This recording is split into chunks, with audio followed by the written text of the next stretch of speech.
প্রতিটি কাজ আমি সবচেয়ে ভালোভাবে করব, প্রতিটি কাজ আমি সবচেয়ে ভালোভাবে করব, প্রতিটি কাজ আমি সবচেয়ে ভালোভাবে করব, প্রতিটি কাজ আমি সবচেয়ে ভালোভাবে করব, প্রতিটি কাজ আমি সবচেয়ে ভালোভাবে করব, প্রতিটি কাজ আমি সবচেয়ে ভালোভাবে করব।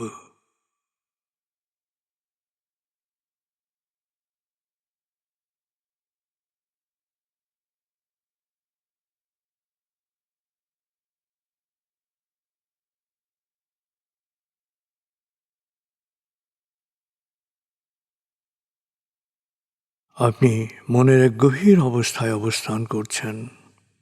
এবার আপনি নিজের জন্যে বা অন্যের জন্যে বিশেষ একটি প্রার্থনায় মনোনিবেশ করুন।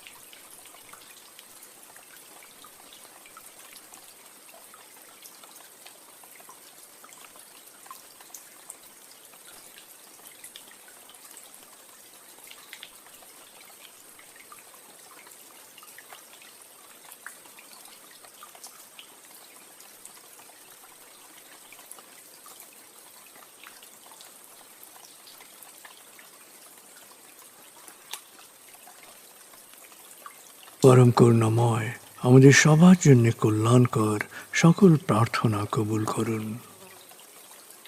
আমিন।